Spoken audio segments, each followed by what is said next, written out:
प्यारे बच्चों, आज के इस वीडियो में हम अगली एक्सरसाइज 3.3 का श्री गणेश करने जा रहे हैं।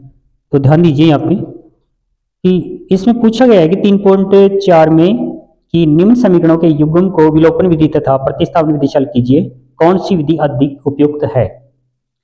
हम पिछले वीडियो में प्रतिस्थापन विधि से बहुत सारे क्वेश्चन कर चुके हैं। इस वीडियो में हम केवल विलोपन विधि से इन क्वेश्चनों को करेंगे, लेकिन ये कह रहा है कि कौन सी विधि अधिक उपयुक्त है। जो भी विधि सॉल्यूशन करने में सबसे ज़्यादा इजी है वो ही उपयुक्त विधि है। तो आप इनका कंप्रोमाइजन कर सकते हो। तो प्रतिस्थापन विधि से आप खुद कर सकते हैं, क्योंकि पिछले एक्सरसाइज में हमने प्रतिस्थापन विधि से बहुत सारे क्वेश्चन किए थे। अब हम केवल इस वीडियो में केवल विलोपन विधि से क्वेश्चनों को हल करेंगे, जो कि सबसे ईजी विधि है। एग्जाम में ये नहीं पूछा जाता कि आप प्रतिस्थापन विधि से करें या विलोपन विधि से करें। एक वज्र गुणन विधि भी पहले आया करती थी, आजकल वो नहीं आती है। तो वज्र गुणन विधि से तो ऐसी विधि का नाम नहीं पूछता है, आप किसी भी विधि से कर सकते हैं जो भी आपको उपयुक्त लगती है। एक विधि पीछे चली है प्रतिस्थापन विधि, जिसमें बहुत सारे क्वेश्चन अपन कर चुके हैं। तो अब हम करेंगे विलोपन विधि से, जो सबसे इजी विधि है। फर्स्ट वाला क्वेश्चन इसमें जो आ रहा है वो यहाँ पर एग्जाम की दृष्टि से काफी इंपॉर्टेंट क्वेश्चन भी है। आप इस चीज का अच्छे से ध्यान रखें कि इस टाइप का 1 नंबर का क्वेश्चन बोर्ड एग्जाम में अवश्य बनता है। तो आप पहले फर्स्ट वाले क्वेश्चन को देखिए, बाकी आने को तो किसी भी टाइप में आ जाए, लेकिन इजी क्वेश्चन बोर्ड एग्जाम में ज्यादा आते हैं। तो पहले वाले क्वेश्चन को करते हैं। अब हम विलोपन विधि से करेंगे इन सभी क्वेश्चनों को। मैंने 4 क्वेश्चन लिखे हैं, मैं चारों क्वेश्चनों को इसी वीडियो में आपको समझाता हूँ। तो विलोपन विधि से पहला क्वेश्चन करते हैं। यहाँ से पहला क्वेश्चन कर रहे हैं, पहले का रोमन में पहला क्वेश्चन, जिसके अपन समीकरण लेते हैं। पहला समीकरण है इसमें x + y बराबर है 5। समीकरण नंबर डालेंगे, नंबर 1। फिर उसके बाद में दूसरा समीकरण लेते हैं कि 2x - 3y बराबर है 4। यह समीकरण नंबर है 2। विलोपन विधि में हम क्या करते हैं, इनका विलोप करते हैं। विलोप करना, विलोपन करना यानी गायब करना, हटा देना, ये विलोपन विधि है। विलोप करना यानी एक मान को यहाँ से x वाले मान को हटाएंगे तो y वाला मान मिल जाएगा, y को हटाएंगे तो x का मिल जाएगा। इस तरीके से ये हमें मान मिल जाते हैं। तो ये विलोपन विधि में करने के लिए या तो आप x को बराबर कीजिए या y को बराबर कीजिए, या तो पहले से बराबर हो तो बराबर करने की आवश्यकता नहीं है। तो यहाँ पर देखिए कि यहाँ पर 3y है, ऊपर भी 3y हो तब इनका विलोप हो सकता है।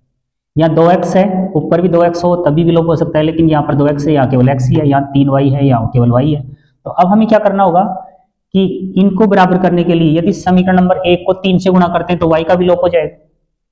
यदि समीकरण नंबर 1 को 2 से गुणा करते हैं तो x वाले मान का विलोप हो जाएगा, क्योंकि ये बराबर मान हो जाएंगे, इक्वल हो जाएंगे। तो यहाँ पर अपन कर लेते हैं समीकरण 1 को 3 से गुणा कर लेते हैं। यहाँ लिखा जाएगा समीकरण 1 को 3 से गुणा करने पर इस प्रकार हम लिख देंगे। तो 3 से गुणा करते हैं समीकरण नंबर 1 को, तो x को 3 से गुणा करेंगे तो ये हो जाएगा 3x प्लस y को 3 से गुणा करेंगे 3y बराबर 5 को 3 से गुणा करेंगे तो हो जाएगा 15। और इसके नंबर भी आप बदल दीजिए, समीकरण नंबर 3 लगा दो, क्योंकि जैसे ही समीकरण चेंज होता है वैसे नंबर भी चेंज कर देंगे। दूसरे वाले समीकरण को आप इसके नीचे लिखें, ये 2x - 3y बराबर 4। इसके समीकरण नंबर 2 ही लगाएंगे, क्योंकि ये समीकरण चेंज नहीं हुआ, जो चेंज हो जाए तो नंबर भी आप चेंज कर देंगे। उसके बाद आप यहाँ लाइन खींचें। यदि इनमें प्लस माइनस के चिन्ह आ रहे हैं तब तो जोड़ने पर कटेंगे, और यदि सेम चिन्ह बराबर के चिन्ह आ रहे हैं, या तो माइनस माइनस आ रहे हैं, प्लस प्लस आ रहे हैं, तो घटाने पर कटेंगे। कटने का मतलब है इनका विलोप होना।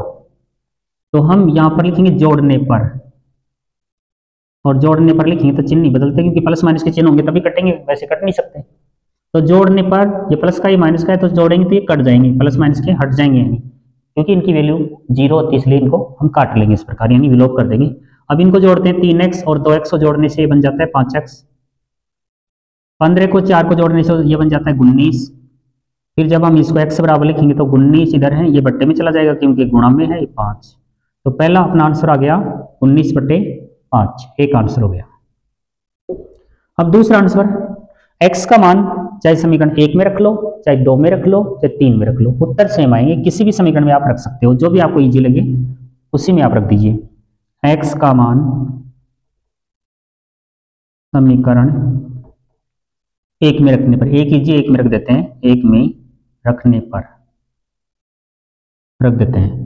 तो x की जगह अपने को रखना पड़ेगा 19/5, फिर आगे प्लस है, फिर y बराबर आगे चल रहा है 5।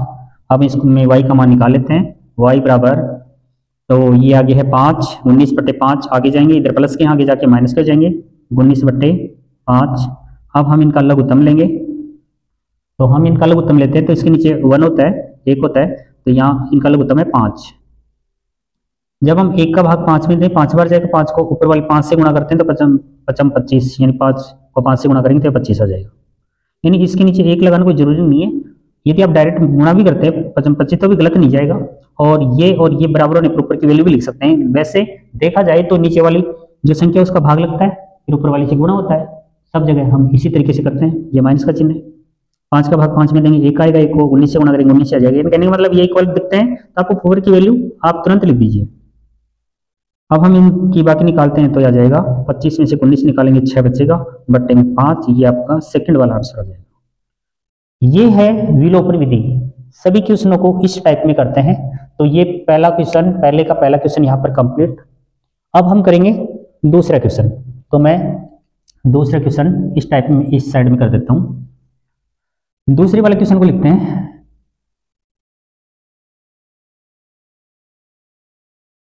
समीकरण अपना 3x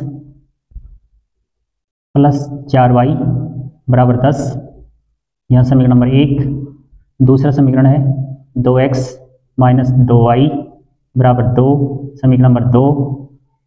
अब यदि हम देखते हैं तो यहाँ 3 यहाँ 2, यदि हम x को बराबर करते हैं तो इसको 2 से गुणा करना पड़ेगा पहले समीकरण को, और दूसरे को 3 से करना पड़ेगा। और यदि हम y को बराबर करते हैं, 4y बनाना चाहते हैं, तो इसको केवल 2 से गुणा करना पड़ेगा।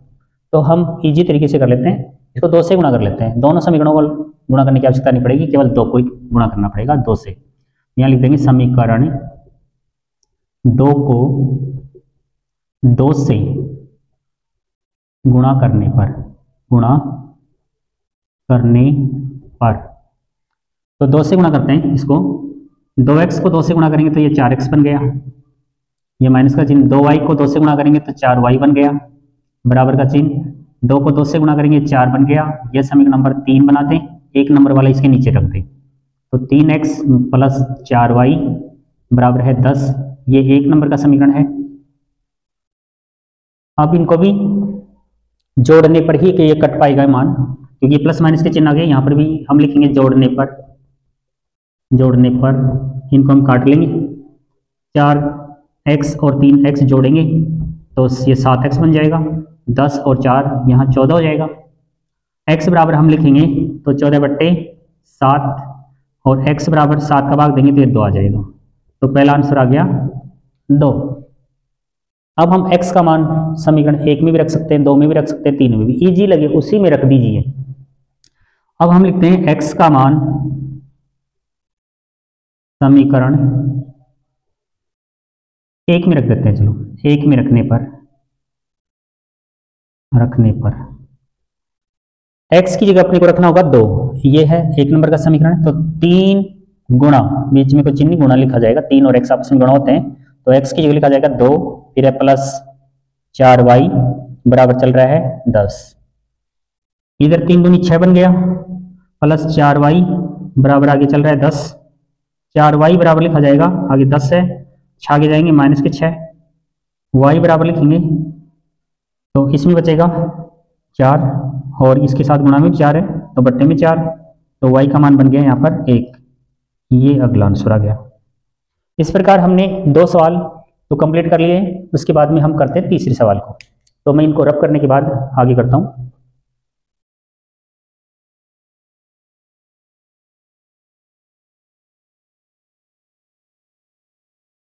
अब तीसरे क्वेश्चन को करते हैं, पहले का तीसरा क्वेश्चन। समीकरण है 3x माइनस 5y माइनस 4 बराबर 0, 3x माइनस 5y माइनस 4 बराबर 0। इसमें x और y के पद बराबर से पहले रखें और अंकों को आप आगे ले जाएं। जिस तरीके से दो पद x और y की इस साइड में विलोपन विधि में रखेंगे तो ये ज़्यादा इजी रहेगा, क्योंकि ये अंकों को हम इस साइड में लेकर के भी कर सकते हैं, लेकिन हम यहाँ पर अंकों को आगे रखेंगे। देखिए 3x माइनस 5y, -4 को आगे ले जाएंगे, प्लस के 4 हो जाएंगे, फिर इसके बाद में नंबर हम डाल देंगे, समीकरण नंबर 1। इसी तरीके से हम उसमें कर लेते हैं। सेकंड वाला समीकरण है अपने पास 9x बराबर 2y प्लस 7। तो हम इसको भी इसी टाइप में ले लेते हैं कि 9x 2y को इस साइड में लेंगे तो माइनस के 2y हो जाएंगे, बराबर के आगे चल रहा है केवल 7। ये समीकरण नंबर 2 बना लेंगे। अब हम देखते हैं कि यहाँ 3x है या 9x है, तो इसको 3 से गुणा करेंगे तो ये बराबर हो जाएगा, और यदि y के मानों को बराबर करेंगे तो दोनों समीकरणों को यहाँ पर गुणा करना पड़ेगा। तो मैं कर लेता हूँ समीकरण 1 को, समीकरण 1 को 3 से गुणा करने पर, अब समीकरण 1 को 3 से गुणा करेंगे तो x बराबर हो जाएगा, तो हम इसको 3 से गुणा करेंगे तो ये हो जाएगा 3 9x माइनस 5 को 3 से गुणा करेंगे तो 15y बराबर 4 को 3 से गुणा करेंगे 4 3 12। ये समीकरण नंबर बन जाएगा 3। 2 नंबर वाले को इसके नीचे रखते हैं, 9x माइनस 2y बराबर है 7। ये समीकरण नंबर है 2। अब हम इनको भी हल करते हैं आगे। तो यदि आप इनको जोड़ेंगे तो ये 18x बन जाएंगे, तो ऐसे तो कट नहीं सकते, इनका विलोप नहीं हो सकता। तो अब हम क्या करेंगे, घटाएंगे इनको, और घटाने पर चिन्ह बदलने पड़ते हैं। तो यहाँ पर लिखना पड़ेगा घटाने पर ये प्लस माना जाता है, इसके थोड़ा सा नीचे माइनस कर दीजिए, ये माइनस, प्लस को माइनस कर दो, माइनस को प्लस। घटाने पर चिन्ह बदलने होते हैं। ये माइनस का चिन्ह है, इसके नीचे कर दो प्लस। यहाँ कोई भी चिन्ह नहीं तो ये प्लस होता है, तो इसके नीचे कर देंगे माइनस, ये माइनस। अब ये तो कट जाएंगे, यहाँ पे इनका तो विलोप हो गया। यहाँ प्लस के 2y है, यानी नीचे वाला चिन्ह माना जाएगा प्लस के 2y, और ऊपर है माइनस के 15y। तो 15y, इसमें 2y प्लस के कम कर दीजिए, माइनस के 13y बचेंगे, और इधर बराबर 12 में से 7 कम कर देंगे तो इधर बचेंगे 5।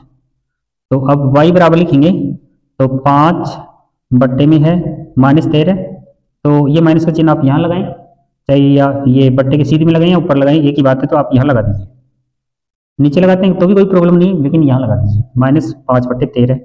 इसका आंसर आ गया y का। अब y का मान रखेंगे, समीकरण 1 में रख सकते हैं, 2 में भी रख सकते हैं, 3 में भी रख सकते हैं, किसी में रख दें। तो अब हम यहाँ लिखते हैं y का मान समीकरण 1 में रखने पर, 1 में रख देते हैं, 1 में रखने पर रखते हैं 1 में। तो 1 नंबर वाला ये समीकरण है, तो ये 3x है -5, फिर यहाँ गुणा, ये माइनस से y का मान आ गया माइनस के 5 बट्टे 13, और 5 बट्टे 13 बराबर आगे चल रहा है 4। इसको सरल करते हैं हम, ये हो गया 3x से माइनस माइनस बन गया प्लस से, 5 को 5 से गुणा करेंगे तो 25 बट्टे में है 13, और बराबर के आगे चल रहा है 4। 3x बराबर लिखेंगे हम तो 4, 25 बट्टे 13 आगे जाएंगे, माइनस के 25 बट्टे 13 हो जाएंगे।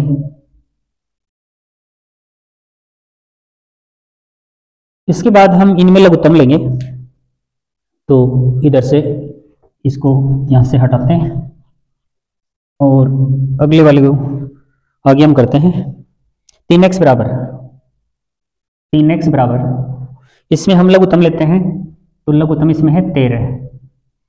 तो ये भी मैं आपको बताया था कि जब एक ही संख्या रहे तो आप गुणा कर दें डायरेक्ट, कोई दिक्कत नहीं है, क्योंकि इसके नीचे 1 होता है, 1 का डिवाइड दें, यानी 1 का भाग 13 में दे, 13 आएगा, 13 चौक 52 हो जाएगा, ये हो जाएगा 52। माइनस 13 और 13 बराबर, ऊपर की वैल्यू लिख दो -25। तो इसमें 3x बराबर लिख देता हूँ, x बराबर, इसमें बाकी निकालने से बचेगा 27, बट्टे में 13 पहले से चल रहा है, और गुणा, ये गुणा का चिन्ह लगा करके बट्टे में ले लेंगे, 3 से काटोगे, 3 एकम 3, 3 नम 27, यानी 9 आ जाएगा। तो x बराबर अपना उत्तर आ गया 9 बट्टे 13, ये आंसर है इसका। अब हम चौथा क्वेश्चन करते हैं, पहले का चौथा लास्ट क्वेश्चन करते हैं विलोपन विधि से।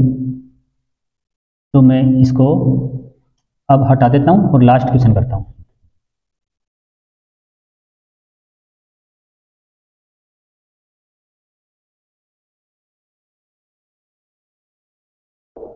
देखिए लास्ट चौथा क्वेश्चन, पहले का चौथा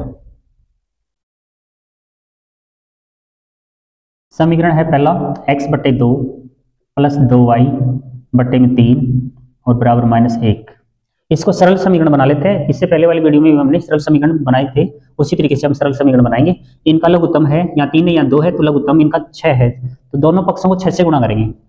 तो 6 से इसको गुणा करते हैं तो x/2 गुणा 6 प्लस इसको करते हैं 2y/3 गुणा 6, इसको गुणा करते हैं -1 गुणा 6, काट लेते हैं एक बार, ये 3 बार, ये एक बार, ये 2 बार, 3 एकम 3, 3 दूनी 6। इस तरीके से क्या बन गया, 3 को x से गुणा करेंगे 3x बन गया, प्लस 2 को 2y से करेंगे तो 4y बन गया, और ये बन गए -6।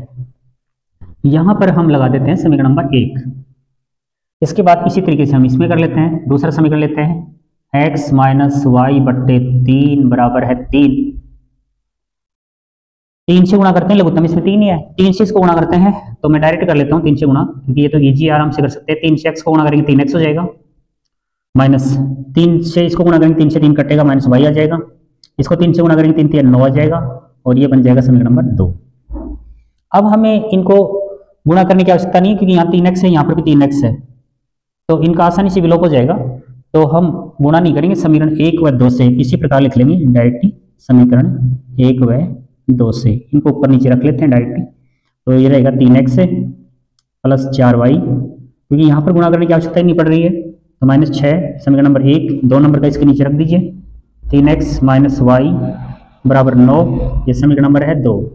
लाइन खींचेंगे, दोनों प्लस के हैं, ये प्लस का ऐसे कट नहीं सकता, घटाने पर ही कट सकता है, और कोई इसमें तरीका नहीं कि जैसे हम इसको काट सकें। तो घटाने पर इनके चिन्ह बदलने होते हैं, ये प्लस माना जाता है, या माइनस, ये माइनस है तो ये प्लस बन गया, यहाँ प्लस माना जाता है तो ये माइनस हो गया, ये कट गए, ये दोनों ही प्लस के बन गए, तो 5y है ये। इन दोनों को जब हम जोड़ते हैं तो ये माइनस के 15, क्योंकि ये भी माइनस का, ये भी माइनस का, तो टोटल माइनस के बन गए 15। जब हम y बराबर लेते हैं तो -15 और बट्टे में है 5, ठीक है। और जब हम y बराबर लेते हैं तो 5 का भाग इसमें देंगे तो -3, 5 3 15 यानी -3, तो इसका y का मान आ गया, यानी y का आंसर आ गया। अब हम y का मान रख लेते हैं समीकरण 1 में, चाहे तो हम 2 में रखेंगे तो भी आंसर वही आएंगे, 2 इजी लग रहा है तो 2 में रख दीजिए। तो y का मान समीकरण हम 1 में रख देते हैं, y का मान समीकरण 1 में रखने पर y की जगह -3 रखा जाएगा, तो ये है 3x, ये 3x प्लस 4 गुणा y का मान है -3, ये -3 बराबर है -6। तो आगे सरल करते हैं, तो ये है 3x प्लस माइनस हो जाएगा, और ये गुणा होगा, प्लस माइनस चिन्ह गुणा होंगे, प्लस माइनस 4 को 3 से गुणा करेंगे तो आ जाएगा 12 बराबर -6। इसके आगे करते हैं, तो 3x बराबर -6 -12 आगे जाएंगे, प्लस के 12 हो जाएंगे, और जब हम x बराबर लिखते हैं तो 12 में से 6 कम कर देंगे तो 6 बचेंगे, बट्टे में जाएंगे 3, तो x बराबर आ गया 3 दूनी 6 यानी 2, ये x का मान आ गया, ये आंसर है इसका। इस तरीके से हमने विलोपन विधि से पहले के 4 क्वेश्चन कंप्लीट किए हैं। तो इस वीडियो में विलोपन विधि आपके अच्छे से समझ में आ गई होगी, और यदि आपको ये वीडियो अच्छा लगा हो तो लाइक शेयर करना न भूलें। धन्यवाद।